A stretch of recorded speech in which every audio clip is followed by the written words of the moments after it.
నమస్కారం గురువుగారు. శ్రీమాత్రే నమః.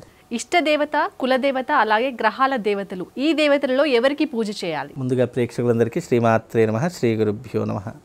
ఇక్కడ ఇష్టదేవత, కులదేవత.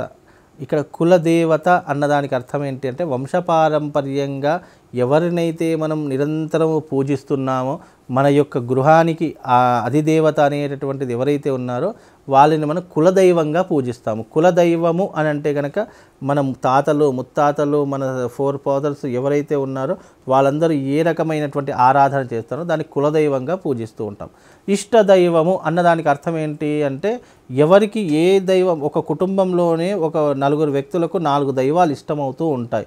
ఒకరికి ఆంజనేయ స్వామి అంటే ఇష్టం, మరికొకరికి వెంకటేశ్వర స్వామి అంటే ఇష్టం, మరికొందరికి అమ్మవారు అంటే ఇష్టం, మరికొందరికి శివుడు అంటే ఇష్టం. ఇలా ఒక్కొక్కరికి ఒక్కొక్క ఇష్టదైవం అనేటటువంటిది ఉంటుంది.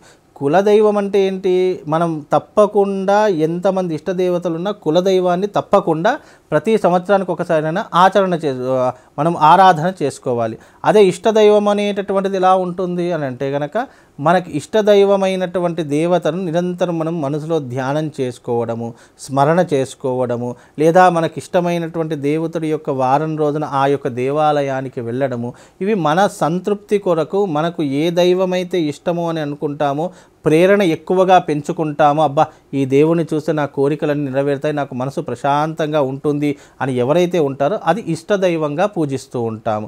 కులదైవం అనేటటువంటి నీకు ఇష్టం ఉన్నా లేకపోయినా నీ యొక్క వంశపారంపర్యంలో ఉన్నటువంటి ప్రతి ఒక్కరూ దీన్ని కులదైవంగా కొలుస్తున్నారు కాబట్టి కులదైవం అనేటటువంటిది ఆయా క్షేత్రంలో మీ కులదైవం ఉన్నప్పుడు సంవత్సరానికి ఒకసారైనా ఆ క్షేత్రానికి వెళ్ళి రావాలి. ఎందుకంటే ఇంటి దేవుడి దగ్గరికి వెళ్ళకపోతే మనం ఎన్ని పూజలు ఎన్ని యజ్ఞయాగాదులు చేసినా అవన్నీ బూడిదలో పోసిన పన్నీరే అవుతాయి. కాబట్టి మ్యాక్సిమం అందరూ కూడా ఈ యొక్క కులదైవాన్ని పూజిస్తూ ఇంటి దేవుణ్ణి ఆరాధించడం అనేటటువంటిది చేసుకోవాలి. అలా చేసుకోవడం ద్వారా మనకు శుభం లాభం కలుగుతుంది అని శాస్త్రవచనం. ఎందుకంటే ఇష్టదైవం అనేటటువంటిది మన ఇష్టం కోరముకు పూజిస్తూ ఉంటాము.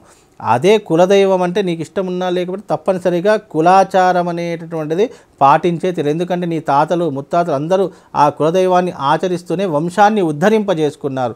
నీ వంశం ఇంకా ముందు తరాల్లో ఉద్ధరింపజేసుకోవాలి, నీ వంశపు ఎప్పుడూ కూడా నడుస్తూ ఉండాలి అంటే కులదైవాన్ని తప్పకుండా ఆచరణ చేసుకుంటేనే నీ జీవితానికి సార్థకత అనేటటువంటిది కలుగుతుంది. అందుకే కులదైవం అనేటటువంటిది వంశపారంపర్యంగా వచ్చేటటువంటి దేవత. ఇష్టదైవం అనేటటువంటిది మనకి ఏ దైవం ఇష్టం ఉంటే ఆ దైవాన్ని ఆరాధించడం అనేటటువంటిది ఇష్టదేవతా ప్రార్థన అని చెప్పి శాస్త్రంలో చెప్పడం జరిగింది.